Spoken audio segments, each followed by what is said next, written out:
Hello everyone, welcome to अड्डा 24/7 school. मैं राजेंद्र शांकला। बच्चों, इस सेशन में हम कक्षा 10 की पुस्तक कृति का भाग 2 के अध्याय संख्या 1 के लेखक हैं शिव पूजन सहाय।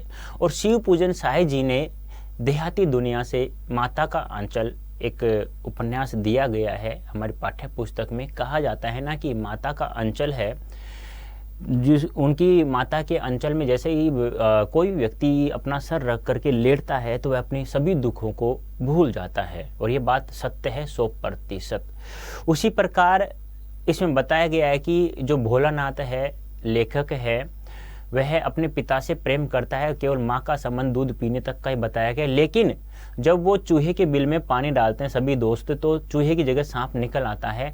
तो वो किस प्रकार से गिरते पड़ते लहूलुहान होते हुए जब भोलानाथ अपनी माँ की गोद में शां शैं करता हुआ आता है, तो वह पिता के पास न जाकर माता के अंचल में जाकर छुप जाता है, और माँ भी उसके पास उसको लेकर के रोने लगती है, चिल्लाने लगती है, और वह उसको अपने आंचल से उसके पसीनों को और उसको आंसुओं को और उसको लहूलुहान हो रहा तो पैरों को साफ करती है।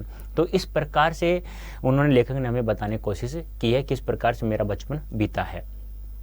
तो कहने का तात्पर्य क्या है कि इस सेशन में जो हम पढ़ने वाले हैं वो माता का अंचल जो पाठ है उससे संबंधित जितने अभ्यास प्रश्न उनकी चर्चा हम लोग करने वाले हैं। यदि आप लोगों को माता का अंचल अच्छे समझ में आ गया हो तो कोई दिक्कत नहीं आनी चाहिए। मुझे नहीं लगता कि अभ्यास प्रश्न में तुम्हें कोई दिक्कत आएगी। तो बच्चों, इस वीडियो में अर्थात इस सेशन में हम लोग क्या देखेंगे, इस सेशन में हम माता का अंचल संबंधित अभ्यास प्रश्नों की चर्चा करेंगे। इससे पहले हमने मूल जो पाठ है माता का अंचल वह हमने पढ़ा है। उम्मीद करता हूँ आपको बहुत अच्छा समझ में आ गया होगा। और आपका माता का अंचल आपको दिखाई दे रही है। माँ अपने अंचल में बैठकर अपने बेटे को मोर तोता मैना करके ऐसे छोटे छोटे कोर बना करके खिला रही है, उसका पेट भर रही है, उसका वात्सल्य का इसमें दिखाया भी गया है। इससे पहले हमने जीवन परिचय पढ़ा, शिव पूजन सहाय जी का माता का अंचल का क्या पढ़ा, हमने सारांश भी पढ़ लिया है। यदि ये दोनों वीडियो फर्स्ट और सेकंड समझ में आ गया अच्छे से तो माता का अंचल के संबंधित अभ्यास प्रश्नों में हमें कोई दिक्कत नहीं आएगी बच्चों। और यह सब हमें कहाँ पढ़ने को मिलता है, कृति का भाग 2 पुस्तक है हमारी। तो ध्यान रखना बच्चों, कक्षा 10 है, कृति का भाग 2 पुस्तक का नाम है, अध्याय संख्या 1 है और लेखक का नाम क्या है, शिव पूजन सहाय।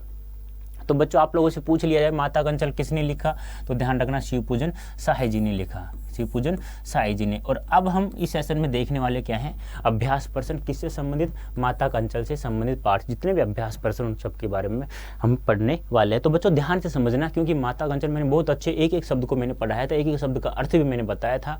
तो उम्मीद करता हूँ आप लोग बहुत अच्छा समझ में आ गया होगा। तो पहला प्रश्न आपके सामने हाजिर हो चुका है, जल्दी से इसका स्वागत कर दीजिए। प्रस्तुत पाठ के आधार पर यह कहा जा सकता है कि बच्चे का अपने पिता से अधिक जुड़ाव था, फिर भी विपदा के समय वह पिता के पास न जाकर मां की शरण लेता है। आपके समझ में इसकी क्या वजह हो सकती है? देखो, कहा जाता है ना कि बच्चा, कोई बच्चा हो बच्ची हो, कहा जाता है, साइकोलॉजी में कहा गया है कि बेटी अपने पिता से ज़्यादा प्रेम करती है और पुत्र अपनी माँ से ज़्यादा प्रेम करता है। तो वही चरितार्थ तो यहाँ नहीं होता है। थोड़ा बहुत ऐसा लगता है कि कोई बच्चा हो अपने पिता से ज़्यादा माँ से ही प्रेम करता है, क्योंकि माँ पर प्रत्येक उसकी कमियों को अनदेखा करते उसे लाड प्रेम करती है और वात्सल्य कुछ ज़्यादा होता है। पिता भी इतना इसलिए नहीं कर पाता होगा शायद उसको कि भाई पैसा जोड़ने में लग जाता है, किस प्रकार मेरे बच्चे खुश रहेंगे, इस प्रकार भी हो सकता है, बहुत सारे कारण होते हैं। लेकिन जब वह समस्या में था, विकट संकट में था, जब वो सांप देख लेता है चूहे के बिल में पानी डालने से, तो वह सांस कर करके माँ की गोद में जाकर छिपता है। वो भी इसी कारण जाता है क्योंकि माँ से बच्चे बहुत अत्यधिक प्रेम करते हैं, उससे जुड़ाव अत्यधिक होता है। तो यह आंसर है, आप देख लीजिए जल्दी से, एक बार मैं पढ़ भी देता हूँ। यह बात सच है कि बच्चे का अर्थात लेखक का अपने पिता के साथ अधिक लगाव था। उनके पिता उनका लालन पालन करने के साथ साथ उनके साथ दोस्तों जैसा व्यवहार भी करते थे। और बात सही है बेटा कि कोई भी माँ बाप अपने बच्चों के साथ दोस्तों की तरह यदि बर्ताव करेगा तो शायद मुझे नहीं लगता कोई बच्चा बिगड़ जाएगा, और दोस्तों के साथ हमेशा रखना भी चाहिए। लेकिन एक कहावत है आपने सुनी होगी कि बच्चे माता पिता में माता से ज़्यादा प्रेम करते हैं। बात तो सही, मैंने बताया था, ऐसा लिखा भी हुआ है साइको में। परंतु विपदा के समय बच्चों को लाड प्रेम की आवश्यकता थी। कहा भी जाता है कि विपदा के समय व्यक्ति अपनी माँ के अंचल में अपना सिर रखता है तो वह सभी दुखों को भूल जाता है। उसी प्रकार लेखक को माँ की गोदी की जरूरत थी, यानी कि जब लेखक जो विपदा का समय होता है व्यक्ति को, तो वह केवल माँ के पास ही जाता है, पिता के पास बहुत कम बच्चे जाते हैं। उसे अपनी माँ से जितना लाड प्यार मिल सकता था उतना पिता से नहीं।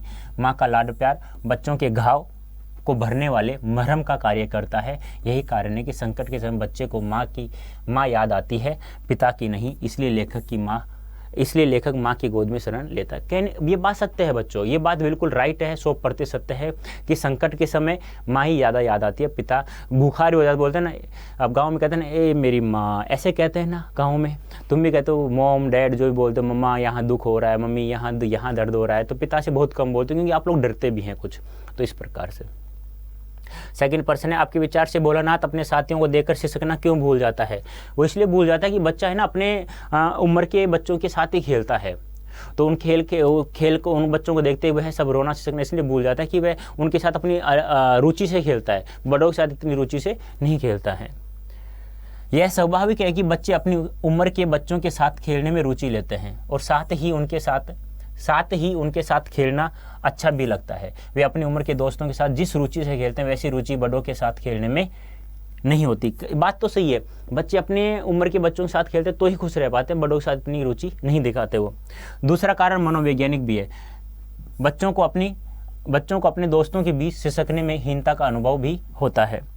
यही कारण है कि भोलानाथ अपने साथियों को देखकर सिसकना अर्थात रोना भूल जाता है।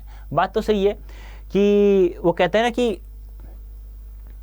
यदि आप बच्चों के सामने आप रोओगे तो थोड़ा सा आपको अपनी बेइज्जती का कहते नहीं है कि माँ मुझे सभी दोस्तों के साथ मत डांटा कर, कहते हैं ना गाँव में से।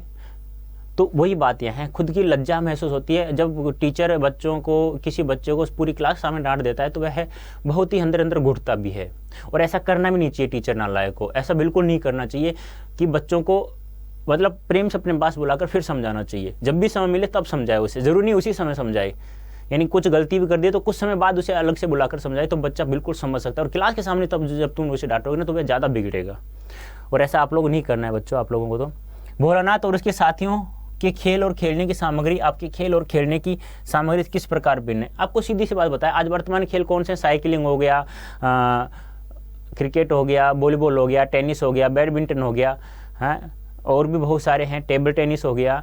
तो ऐसे बहुत सारे खेल हैं। लेकिन पहले खेल कौन थे? लंगड़ी टांग थी पहले, तो घर बनाना, ये सब सामग्री। और सामग्री बात करें तो पहले चबूतरा हो गया, चौकी हो गई, पत्ते हो गए पेड़ के। लेकिन आजकल वो सामग्री नहीं है। आज तो जब क्रिकेट खेलते हैं बैट बॉल होता है जो बहुत खर्चीले होते हैं, रैकेट होता है। इस प्रकार से बहुत सारे महंगे खिलौने, बहुत सारा भिन्न भी हो गया। खेल भी अलग अलग हो गए हैं और सामग्री भी अलग अलग हो गई, और जो बहुत महंगी भी आती है। और पहले वाले खेल की सामग्रियाँ बिल्कुल फ्री में और सुलभता से मिल भी जाती थी।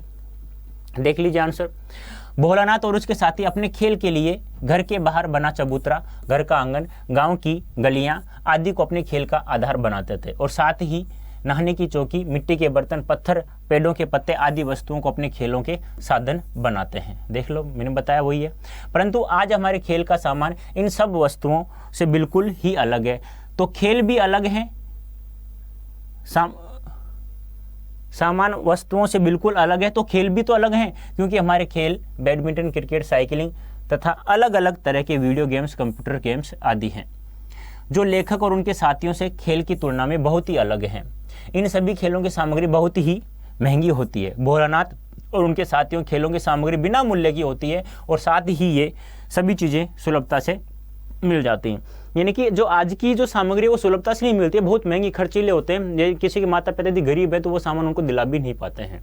और आप लोगों को पता है कि जिसके पास अच्छा साधन है खेलने का है, तो पीछे पीछे जो गरीब माता पिता के बच्चे उनके पीछे पीछे रहते हैं, उनका कहना भी मानते हैं। मतलब उनको इस प्रकार दबना पड़ता है, क्योंकि बच्चों की सभी इच्छाएं पूरी भी होनी भी चाहिए। जैसे बच्चों का पढ़ना जन्मसिद्ध अधिकार है, वैसे बच्चों की खेल सामग्री भी उन्हें देनी चाहिए, उनका जन्मसिद्ध अधिकार भी है खेलना भी। जैसे पढ़ना जन्मसिद्ध अधिकार है, वैसे खेलना भी जन्मसिद्ध अधिकार होना चाहिए। मैं तो इतना मानता हूँ बच्चों। नेक्स्ट है, पाठ में आए ऐसे प्रसंगों का वर्णन कीजिए जो आपके दिल को छू गए हों। यानी पाठ में आए ऐसे प्रसंगों को ढूंढकर लिखना है जो आपके दिल को छू जाते हैं। कौन कौन से ऐसे प्रसंग थे? प्रसंग तो सारे लगभग ऐसे ही थे, क्योंकि पाठ को जब शुरुआत करते हैं तब से लेकर अंत तक का ऐसा होता है कि पाठ समाप्ति नहीं होना चाहिए। माँ का अंचल में अपना सर रखकर अपनी माँ के गोद में बैठना, बच्चों का सांस डरते हुए भय के कारण से। और दूसरी बात, पिता का बच्चों के प्रति इतना दुलार, हमेशा उसको कंधों में बैठा के रखना, उसको डालियों पर झुलाना। गंगा जब राम नाम लेकर के 500 पन्नों पर जो आटा डालकर मछलियों को खिलाने जाते तो खुद को, बच्चों को, अपने लेखक पिता को, अपने पुत्र को अपने कंधे बैठा कर ले जाते। तो बहुत सारे ऐसे प्रसंग हैं जो अपने दिल को छू जाते हैं। इस पाठ यानी माता कंचल का सबसे रोमांचक प्रसंग वह है जब लेखक और उसके साथी चूहे के बिल में पानी डाल रहे थे तो चूहे की जगह सांप निकल आया तो सभी बच्चे डर के मारे चिल्लाते हैं और वे सभी किस प्रकार से गिरते पड़ते भागते हैं। किसी का सिर फूटता है, किसी के पैर लहूलुहान हो जाते हैं। तो भोलानाथ शां शां कर लो भी इसे, शां करते हुए माँ की गोद में छुप जाता है। यह प्रसंग ऐसा है जो लगभग पाठक के दिल को छू जाता है। बात तो सही है, बहुत अच्छा प्रसंग है ये, क्योंकि जब कहते हैं ना कि जब उन्हें डर लगता है तो वह माँ की गोद में गया। पिता भी तो उसे पुकार रहा था कि बेटा क्या हुआ, लेकिन वह माँ के अंचल में जाकर छुप जाता है। इसलिए यह थोड़ा प्रसंग थोड़ा आकर्षित करने वाला है। इस पाठ में और भी मनोरंजन वाले अनेक प्रसंग आए, जैसे मोहसिन तिवारी को सभी बच्चे बोलते हैं कि बुढ़वा बेईमान मांगे करेला का चोखा। ये भी थोड़ा प्रसंग अच्छा है मनोरंजन का। दूसरा, बच्चे से पिता का मित्रतापूर्वक बच्चों के खेल में शामिल होना मन को छू लेता है। ये बात सही है कि बड़ों का बच्चों के खेल में शामिल होना बच्चों को बहुत अच्छा लगता है और वो खेल खाल को तोड़ ताड़ के भग जाते हैं बच्चों के। फिर वो आकर के माता को बताते हैं ऐसे कि माँ ऐसा ऐसा हुआ आज, बहुत अच्छी, बहुत खिलखिलाहट होती है वो उनके चेहरे की ऐसी। बच्चों के साथ लेखक के पिता का बच्चा बनकर उनमें शामिल हो जाना। ये सब प्रसंग ऐसे हैं जो हमारे मन को, हमारे दिल को छू जाते हैं। ऐसे बहुत सारे प्रसंग हैं, आप कोई से भी प्रसंग लिख सकते हो, ऐसा नहीं ये जरूरी ये लिखो, इनके अलावा भी और बहुत सारे हैं वो भी लिख सकते हैं आप। नेक्स्ट बताइए, इस उपन्यास के अंश में 30 के दशक यानी कि 1930 देखिए दशक की ग्राम्य संस्कृति का चित्रण आज की ग्रामीण संस्कृति में आपको किस तरह परिवर्तन दिखाई दे। अरे परिवर्तन ही है, यानी पहले की जो संस्कृति थी, मैं सीधी सी बात कहूं तो पहले परिवार एक रहा करते थे, आज एकल परिवार हो गए, संस्कृति भी एकल हो गई है, अपने बनावटीपन जीवन शैली में जी रहे हैं। सबसे बड़ी समस्या तो यही है, सबसे बड़ा अंतर तो यही है और वही हमें दिखाई देता है। देख लीजिए आज ये ग्रामीण संस्कृति को देखकर और इस उपन्यास के अंश को पढ़कर ऐसा लगता है कि पहले की जो समूह संस्कृति सभी का आपस में आत्मीय प्रेम और परिवार के सभी सदस्य एक साथ रहने का बोध कराती थी, पहले जो समूह संस्कृति सभी का आपस में आत्मीय प्रेम परिवार के सभी सदस्य का एक साथ रहने का बोध कराती थी, जो आज ऐसा देखने को नहीं मिलता। ऐसे बहुत से कारण हैं जो आज की ग्रामीण संस्कृति में देखने को नहीं मिलते हैं। जैसे आज लगभग सभी परिवार अलग हो गए हैं, इसलिए एकल संस्कृति ने जन्म ले लिया। यह भी बिल्कुल अंतर है। आज के घरों में चबूतरों का प्रचलन नहीं है, बात तो सही है, चबूतरे तो बहुत दूर की बात है। कमरे आजकल तो क्या तो पूरे मकान का एक ही कमरा बना देते हैं, उसी में सब कुछ, या छोटे छोटे कमरे बना देते हैं। बच्चों के खेलने की सामग्री और खेल बदल चुके हैं और ये खर्चीले भी हो गए हैं, बात तो सही है। सामग्री भी अलग अलग होगी, जब सामग्री अलग होगी तो खेल, जब खेल अलग हो गए तो सामग्री भी अलग होगी। आज के बच्चे धूल मिट्टी से बचना चाहते हैं, लेकिन पहले के बच्चे धूल मिट्टी में खेलना पसंद कर, बात तो सही है। यानी आज के बच्चे जहाँ मिट्टी उड़ते हैं तो कहते हैं कि देखो कितनी मिट्टी उड़ रही है, अपना नाक दबा ले तो कुछ को एलर्जी भी हो जाती है इस प्रकार से। तो पहले के बच्चे तो मिट्टी में खेल करके बड़े होते हैं। तो ये कुछ अंतर है 1930 की संस्कृति और हमारी संस्कृति में। नेक्स्ट है, यहाँ माता पिता का बच्चे के प्रति जो वात्सल्य व्यक्त हुआ उसे अपने शब्दों में लिखिए। यानी कि माता पिता का प्रेम, यानी कि माता पिता का बच्चों के प्रति जो प्रेम होता है वो किस रस में आता है, वात्सल्य रस में आता है। ठीक है, तो बताओ कैसे व्यक्त हुआ, अपने शब्दों में लिखना है। माता पिता का बच्चों के प्रति, देखो यहाँ जो लेखक के पिता हैं वो लेखक को सुबह सुबह जल्दी उठा लेते हैं और अपने साथ नहला कर पूजा पाठ कराते हैं। लेकिन जब पिता पूजा पाठ करता है तो बच्चा भोलानाथ है, वह शीशे में देखकर अपने आईने को मुस्कुराता है। जब पिता तिरछी नज़रों से उसे मुस्कुराहट रूम में देखता है तो बच्चा भी मुस्कुराहट के शर्माते हुए शीशे को रख देता है। एक तो ये सबसे बड़ा वो है जो हमें पिता के वात्सल्य को दिखाता है। दूसरी बात, जब वो गंगा नदी में मछलियों को आटा खिलाने जाते हैं तो भी अपने कंधों पे बैठा के ले जाते हैं, तो वह भी एक वात्सल्य प्रेम दिखाई देता है। ढाली पर झुलाना, तो और दूसरा माँ का, और एक और सबसे अच्छा उदाहरण आया था, आपको पता हो तो, फूल की थाली में पिता गोरस और भात सान कर मिला करके बच्चों को खिलाता है। तो माँ कहते हैं मर्दवा क्या जाने बच्चों को किस प्रकार से खाना खिलाते हैं, 2-4 कोर से थोड़ी इसका पेट भरेगा। तो माँ का प्रेम कैसे आता है कि छोटे छोटे कोर बनाना, कहती है तोता उड़ जाएगा, मैना उड़ जाएगा, मोर उड़ जाएगा, जल्दी से खा जा। और भोलानाथ क्या करता है, उनको उड़ने से पहले ही क्या कर जाता, चटे कर जाता है। तो इस प्रकार से माता पिता का यहाँ प्रेम दिखाया गया है। भोलानाथ अर्थात लेखक के पिता कोमल स्वभाव के साथ साथ स्नेहपूर्ण पिता हैं। जैसे उनके दिन की शुरुआत अपने बेटे भोलानाथ के साथ शुरू होती है। भोलानाथ को सुबह जल्दी अपने साथ उठाकर उसे अपने साथ नहलाकर पूजा पाठ कराना, उसको अपने साथ घुमाने ले जाना, उसके साथ खेलना, उसकी बाल सुलभ क्रीड़ा से प्रसन्न होना उनके कोमल स्वभाव के साथ उनके वात्सल्य को प्रकट करता है। माता पिता का बच्चों के प्रति वात्सल्य में प्रेम गहरा होता है। उसका एक उदाहरण हमें इस पाठ में भी मिलता है, जब स्कूल के गुरुजी द्वारा भोलानाथ की पिटाई के बारे में जब उनके पिता को पता चलता है तो वे स्कूल में तुरंत जाकर उनसे माफ़ी मांगकर अपने साथ ही ले आते हैं। यानी कि देखो कितनी बड़ी बात है, यानी कि बेटे को जब मूसन तिवारी को चिढ़ाते हैं ना, तो वो उसे क्या होता है कि पकड़ ले जाते हैं बच्चे भी।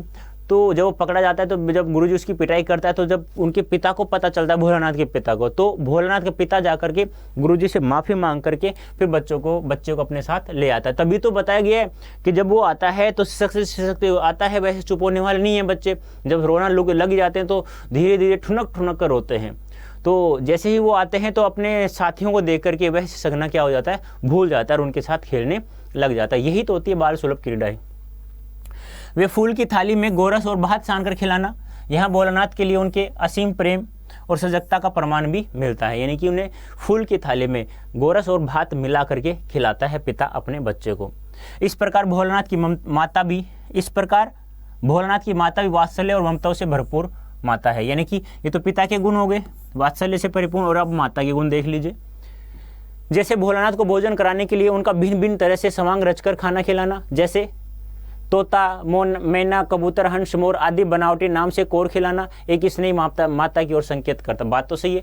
कहते हैं ना कि वो एक तो बहुत सारी बातें होती हैं कि जल्दी कर वरना मैना उड़ जाएगी, खा जा इसको, ये लो तोता खा जा, कबूतर खा जा। तो वो उड़ने से पहले ही बच्चा उन सभी कोरों को क्या करता है, जल्दी से खा लेता है और उसका पेट भी भर जाता है। दूसरी ओर जब बच्चा सांप को देखकर डरा हुआ उसको लहू लुहान देकर माँ भी रोने लगती है। अपने पुत्र की ऐसी दशा को देखकर माँ का हृदय भी दुखी हो जाता है। यह भी वात्सल्य तो है। वह सभी काम छोड़कर अपने पुत्र को अंचल में ढक लेती है और सांत्वना देने का प्रयास करती है। और सब कुछ सारा कार्य छोड़ करके, कितना काम होता है महिलाओं, बहुत ज़्यादा काम होता है घरों में, फिर भी वह सारा काम छोड़ करके अपने बच्चों को संभालने में लग जाती है। ऐसी तो होती है माँ का प्रेम। और यही तो है कि बच्चे माता ज़्यादा प्रेम करते हैं बजाय पिता के। इस प्रकार हमें माता पिता का बच्चों के प्रति वात्सल्य दिखाई देता है इस पाठ में। दिक्कत नहीं आनी चाहिए। एक उपन्यास है, एक कहानी के रूप में पढ़ो ना आप इसे। आप पूरी स्टोरी में बता सकता हूं अब यहाँ, तो आपके भी दिमाग में मैंने जैसा पढ़ा है वैसे तो याद कर ही सकते हो बच्चों। माता का अंचल शीर्षक की उपयुक्तता बताते हुए कोई अन्य शीर्षक सुझाइए। यानी कि इसका अन्य नाम बताना है आप लोगों को। पहले तो उपयुक्तता बतानी है। उपयुक्तता क्या है? अभी बताया था मैंने, याद है कि माता के अंचल में कोई भी आदमी अपना सिर रख देता है गोद में और सो जाता है या रख लेता है तो व्यक्ति अपनी सभी समस्याओं दुखों को भूल जाता है। यह तो उपयुक्तता होगी। शीर्षक अन्य नाम बताइए। माता पिता का बच्चे के प्रति प्रेम, यह भी हो सकता है। बच्चों 1930 की ग्रामीण संस्कृति या 1930 के खेलों की सामग्री या खेल या बच्चों की क्रीड़ाएं, बहुत सारे नाम हो सकते हैं। माता का अंचल शीर्षक की उपयुक्तता यह है कि जब कोई व्यक्ति अपनी माँ के अंचल या गोद में सिर रखता है तो वह अपनी सभी समस्याएं दुखों को भूल जाता है। यह तो उपयुक्तता होगी। इसके अन्य शीर्षक माता पिता का बच्चों के प्रति वात्सल्य या बच्चों के प्रति प्रेम, 1930 की ग्रामीण संस्कृति, स्वतंत्रता से पूर्व बच्चों के खेल आदि नाम भी, आदि शीर्षक भी हो सकते हैं। क्योंकि 1930 की संस्कृति में आज की संस्कृति में अंतर बताना है तो हम बता सकते हैं 1930 की ग्रामीण संस्कृति कैसी थी, या ये हम बता स्वतंत्रता से पूर्व बच्चों के कौन कौन से खेल हुआ करते थे, कौन कौन सी सामग्रियाँ हुआ करती थी। और माता पिता का बच्चों के प्रति प्रेम वात्सल्य भी हम लोग कह सकते हैं। नेक्स्ट है, अपने माता पिता के प्रति अपने प्रेम को कैसे अभिव्यक्त करते हैं। बच्चे अपने माता पिता के प्रति अपने प्रेम को कैसे अभिव्यक्त, यानी कि अभी तो माता पिता का प्रेम था बच्चे के प्रति, अब आपको बताना है कि बच्चे माता पिता के प्रति अपने प्रेम को कैसे अभिव्यक्त करते हैं। बाएं गाल का खट्टा चूमा, दाएं गाल का मीठा चूमा। अरे पाठ में भी तो आया है कि लेखक भोलानाथ अपने पिता को बाएं गाल पे तो खट्टा चूमा देता है और दाएं गाल मीठा चूमा, जिससे उनकी दाढ़ी के बाल गड़ जाते हैं। ये तो एक तो हो गया। दूसरा, जिद्दीपन से अपनी बातों को मनवाना उनको। बस ये कभी तो उनके यहाँ बैठ जाना कंधे पर, कभी बालों को नोचना, ये सब भी तो है बच्चों के प्रेम। देख लीजिए, बच्चे अपने माता पिता के प्रति स्नेह की अभिव्यक्ति अपने विभिन्न प्रकार के खेल व हरकतों से करते हैं। जैसे माता पिता के साथ विभिन्न प्रकार के खेल खेल कर, माता पिता के साथ भी कहते हैं ना, खेलो, बचपन में होता है ये सब कि मेरे साथ खेलते नहीं है पापा, मम्मा नहीं खेलती है, पापा मेरे साथ क्यों नहीं खेलते हैं। क्योंकि बच्चों के लिए तो अब बच्चे बनेंगे ना तभी तो हम लोग खेल सकते हैं। अपने जिद्दीपन से अपने बातों को मनवाना, कहने का तात्पर्य क्या है कि बच्चा जब जिद कर लेता है, एक तो सूरदास का पद भी था कि मैयारी मुझे चंद्र खिलौना चाहिए, यानी कि जब बच्चे का मन चंदा मामा के ऊपर अडिग हो जाता है कि मुझे ये खिलौना चाहिए, तो माँ क्या करती है। ऋतुराज की जो अपने गजलें पढ़ी होगी तो उसमें बताया गया है कि माँ अपने बच्चे के हाथ में शीशा दे करके उस चांद की परछाई या खुद का बच्चे का दर्पण में चेहरा देखा कर कहती, देख दर्पण में चांद उतर आया है। तो बच्चे को क्या पता कि मेरा चेहरा है या किसकी परछाई है ये। तो अपने जिद्दीपन से अपने बातों को मनवाना, अपने स्कूल की बातें बताकर, आप जब स्कूल में जाते हो तो बचपन की सारी बातें माता पिता को बताते हो, क्यों, इससे माता पिता को अच्छा लगता है, वो थोड़ा सा अनुभव भी करने लग जाते हैं कि मेरा बच्चा समझदार होने लग गया धीरे धीरे। और तोतली सी बोली होती है जो बड़ों को अच्छी भी लगती है बच्चों की। बाएं दाएं गालों पर खट्टा मीठा चूमा देकर, तो यहाँ भी दिया गया, बाएं गाल पर खट्टा चूमा और दाएं गाल मीठा चूमा देता है लेखक अपने पिता को। कभी गोद की जिद करके आदि अनेक हरकतों से बच्चे अपने माता पिता के प्रति अपने प्रेम को अभिव्यक्त करते हैं। ऐसे बहुत सारे कारण हैं। आप अपने मन में जो आ रहा है, आप लोगों ने कैसे क्या किया, आप लोगों ने भी तो किया होगा। अरे भाई 10th क्लास ही है तो आप बच्चे तो हो, उससे पहले भी आपने कैसे माता पिता के प्रति अपने प्रेम को अभिव्यक्त किया था और कैसे माता पिता आपके ऊपर प्रेम करते हैं, अभिव्यक्त करते हैं, तो वो सब आपको लिख देना है। बस सीधी सी बात है यही है। तो ज़्यादा पाठ के ऊपर नया ध्यान रखकर इस माता कंचल से उपन्यास जितने भी अभ्यास प्रश्न थे पाठ से संबंधित बहुत कम है, आपकी कल्पना के द्वारा, आपके विचारों के द्वारा बताना आपको ज़्यादा जरूरी है। ठीक है, तो ये थे बच्चे क्या माता के अंचल से संबंधित अभ्यास प्रश्न। उम्मीद करता हूँ आप लोग बहुत अच्छा समझ में आ गया होगा। अभी के लिए इतना ही, धन्यवाद, थैंक यू सो मच।